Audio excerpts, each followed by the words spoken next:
Antes de começar, eu queria agradecer as colaborações que recebemos via Pix daqueles que decidiram contribuir com o canal. Isso permitiu recontratar nosso editor por pelo menos 15 dias. E sim, este vídeo está sendo editado por ele, e eu expresso a minha gratidão a cada um de vocês. A chave Pix continuará na descrição e também no post fixado. Você também pode nos ajudar deixando seu like, compartilhando nos grupos de WhatsApp e Telegram e talvez o mais importante, gente, colocando essa playlist nos seus favoritos. Dito isso, que é muito importante dar satisfação ao meu público, vamos começar? Há uma infinidade de entidades poderosas nas escrituras hebraicas que lutam umas contra as outras, seja por recursos, hegemonia ou poder, e todas elas têm localizações específicas. Temos o Deus do Egito, o Deus dos amorreus, o Deus dos ancestrais da Mesopotâmia e o Deus de Ecrom. No entanto, há uma competição peculiar entre Yahvé e o poderoso de Ecrom, conhecido como El. A Bíblia omitiu pontos importantes como o Deus das montanhas ou o Deus das planícies e das colônias humanas governadas por seus poderosos, isto é, de seres humanos enviados para a guerra em nome de seus deuses nesse conflito com o Projeto Terra e Projeto Humanidade. Neste episódio da série A Bíblia Não Fala de Deus, abordaremos o termo El Shaddai nas traduções de Mauro Bilino e nos estudos de Paul Wallis, bem longe das interpretações teológicas e dogmáticas. Mas será verdade que a tradução correta do termo El Shaddai, tão usado nas igrejas, realmente significa Todo-Poderoso ou o Todo-Poderoso, conforme vemos em mais de 108 versões bíblicas? Sejam muito bem-vindos, eu sou Wagner Souza e venham comigo mais uma vez navegar por este mundo inteligentemente proibido.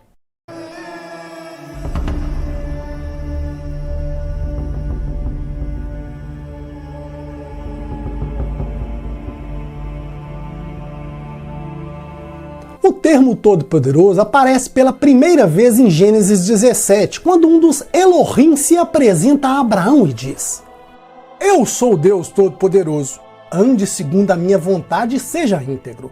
Estabelecerei a minha aliança entre mim e você e o multiplicarei extraordinariamente. O termo é também mencionado em Gênesis 28, 35, 43, 48, 49, em Êxodo 6, em Números 24, em Rute 1, em Salmos 68 e 91, em Jó 5, em Joel 5, em Isaías 13 e Ezequiel 10. Ele é, portanto, mencionado diversas vezes em Gênesis. Então temos em hebraico El Shaddai. Se trata de uma expressão comumente usada para se referir a Deus como Todo-Poderoso, o Onipotente, onde a letra D é repetida. No entanto, a exegese da Escola de Estudos Bíblicos de Jerusalém diz que essa tradução, embora seja a mais comum usada na Bíblia, é imprecisa. Agora vejam que interessante. No texto temos o Todo-Poderoso, mas a nota explica que essa tradução pode estar errada. Mas, então qual seria o termo mais adequado? O termo mais preciso para El Shaddai seria algo como Deus, o El da montanha ou o El do passo, já que traduzir El como Deus pode ser uma interpretação artificial. Nos vídeos anteriores falamos bastante sobre os termos El e Elohim, por isso é fundamental notar a diferença entre o El da montanha e o Todo-Poderoso. Ao ler a Bíblia, fica claro que Yahvé não era necessariamente onipotente e de fato era muito limitado. Para ser verdadeiramente Deus é crucial ser todo-poderoso. Yahvé era apenas um dos muitos Elohim existentes. E alguns dicionários, como o de Driver Briggs, um dos mais importantes de qualquer biblioteca bíblica, conectam o termo Shaddai com a raiz verbal Shaddad. No entanto, ele está relacionado ao conceito de violência, significando agir com violência, devastar, arruinar. Outro dicionário de hebraico bíblico traduz o verbo Shaddá como devastar, massacrar e destruir, e assim por diante. A relação com a ideia de violência é direta em torno do termo Shaddai, o que faz com que a divindade fique ainda mais incerta. Bem, estamos falando que temos dois elementos incertos e se não bastasse, Mauro Bilino acrescenta o terceiro. A ideia de divino se deve porque o termo El é frequentemente traduzido como Deus, ou seja, uma tradução dogmática e religiosa. Contudo, se utilizarmos a tradução mais precisa, surge uma reflexão interessante e fica dessa forma: eu sou um El violento, então seja cauteloso em suas ações, siga-me e seja perfeito. Querido Abraão, tenha cuidado com o que você faz porque eu sou violento. Na leitura da Bíblia, podemos ver claramente que Yahvé está associada à ideia de extermínio e devastação. Os relatos de genocídios e infanticídios na Bíblia indicam que esses conceitos eram comuns para Yahvé. Quando decidimos substituir Shaddai pelos termos onipotente ou todo-poderoso, também optamos por El Shaddai, porém evitando traduzir o El como Deus. Ambos os casos não questionamos o significado, porque de qualquer forma a tradução é incerta. Essa abordagem facilita a compreensão da Bíblia, independente do significado atribuído. Ao longo das eras, os crentes têm debatido a ideia de um Deus todo-poderoso. No entanto, Paul Wallace nos lembra de uma definição de Deus dada pelo apóstolo Paulo. Se trata de um discurso proferido em uma audiência para não religiosos em Atenas. Pois nele vivemos, nos movemos e existimos, como alguns dos seus poetas disseram, também somos descendência dele.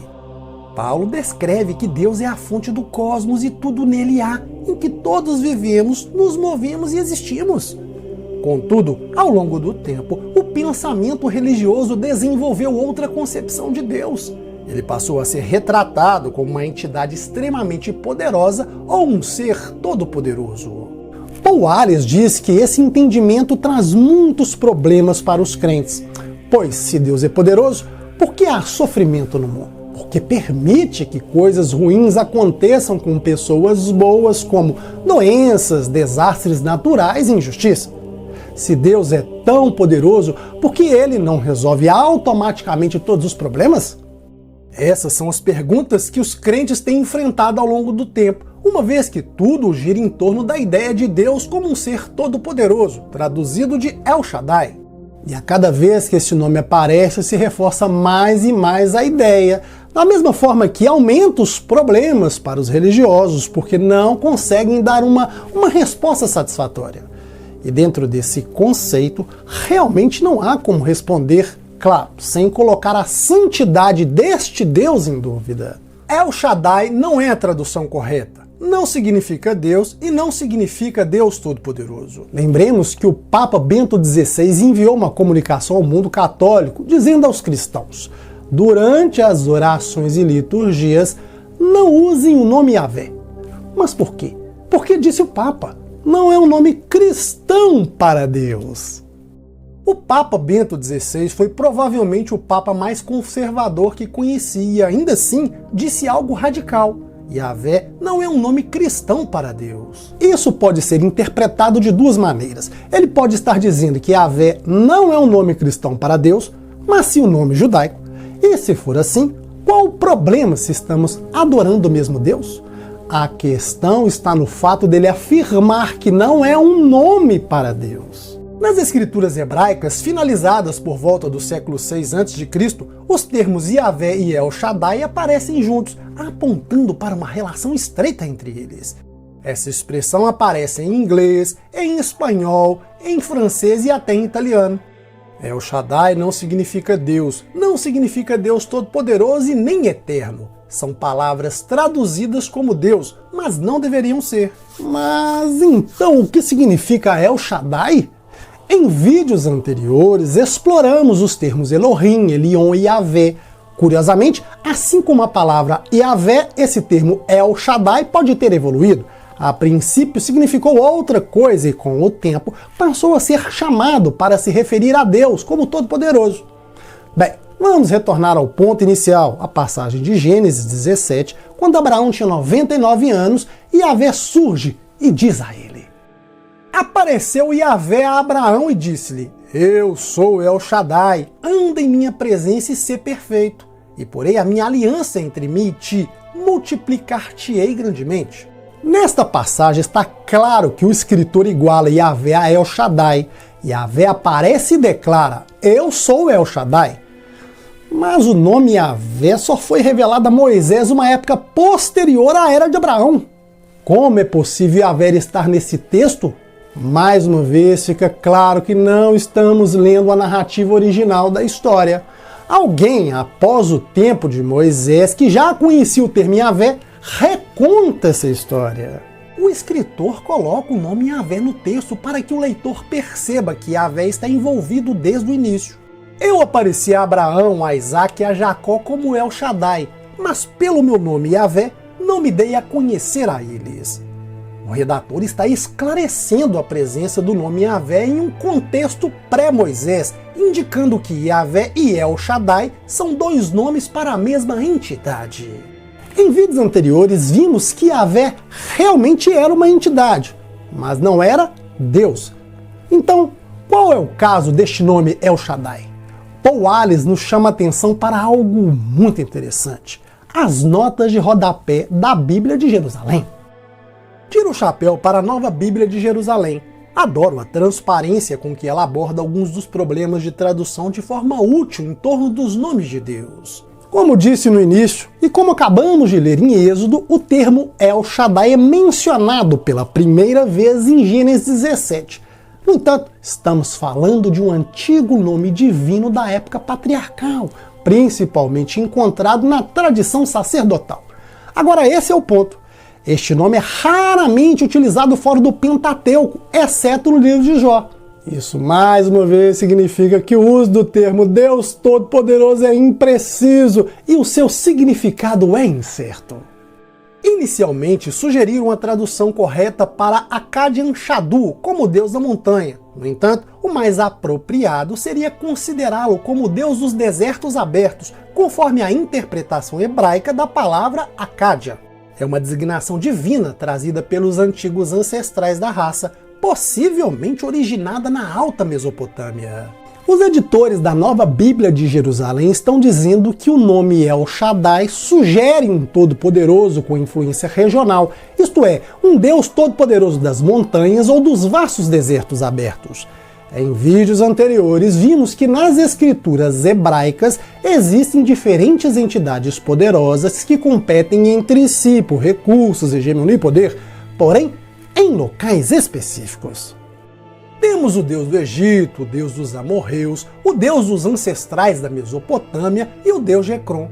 Há uma competição peculiar entre Yahvé e o poderoso de Ekron, conhecido como El. Vejamos a Bíblia, precisamente em Daniel, que deixa ainda mais clara essa batalha por locais específicos. Mas o príncipe do rei da Pérsia me resistiu por 21 dias, e eis que Miguel, um dos primeiros príncipes, veio ajudar-me e eu fiquei ali com os reis da Pérsia. No primeiro encontro, Yahvé / El Shaddai diz a Abraão: ande diante de mim, viva diante da minha presença e seja íntegro. Paul Wallace nos chama a atenção para algo que inclusive é um fato até nos dias de hoje, e nos chama também a uma reflexão. Por que tantas pessoas associam isso a uma ideia de culpa? Na verdade, ninguém menciona culpa. A entidade está dizendo: ande na minha frente, não faça nada de errado aos meus olhos, ou ande na minha frente e não ponha um pé errado. A noção de que Deus exige perfeição de nós, que é amplamente difundida em nossa religião, tem suas raízes no relacionamento de Abraão com a entidade El Shaddai. Ele diz: ande diante de mim e não dê um passo em falso, evite cometer erros. Isso significa que realmente não se trata de uma conversa com o Deus Todo-Poderoso, mas uma conversa com uma entidade. E aqui temos 3 pontos interessantes. Primeiro é que a ideia do ande a meu lado deixa uma marca em qualquer relacionamento. Segundo, isso nos influenciou em como vimos a imagem de Deus ao longo do tempo. E por fim, quando ele promete nos multiplicar. E porei minha aliança entre mim e ti, multiplicarei-te grandemente.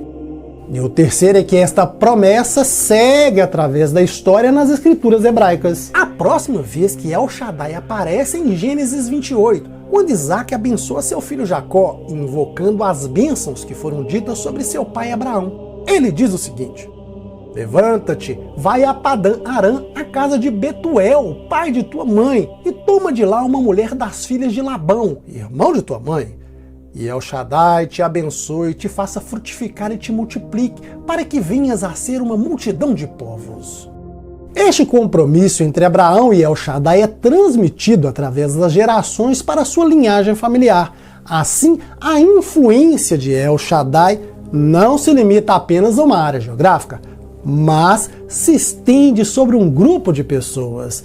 E é o mesmo que te mostrei no episódio com Elion, onde o mais antigo dos Elohim distribui grupos de pessoas entre os diferentes poderosos. E aqui temos um grupo de pessoas sobre o qual El Shaddai irá governar. O mesmo temos em outras histórias. Vejam só, o poderoso que governa o povo de Ecrom é chamado de El de Ecrom, ou o Senhor das Moscas. No Egito, é Amon quem governa, e na Mesopotâmia são os poderosos, assim como os amorreus têm seu próprio poderoso. Existe, portanto, esse duplo aspecto. O poderoso governa não apenas uma porção de terra, mas também exerce domínio sobre as pessoas que vivem naquela terra. Interessante é que essa ideia se repete ao longo da história humana. Você é dono da terra, seja um rei ou um camponês, então você também possui as pessoas que vivem nela. E vimos em 3 episódios, considerando a tradução correta das palavras, longe da teologia ou interpretações religiosas, que estamos falando que seres poderosos governavam suas próprias colônias humanas. Dito isso, voltemos ao El das Montanhas e seu significado. O poderoso das montanhas, ou o poderoso das planícies, ou o poderoso das planícies desérticas?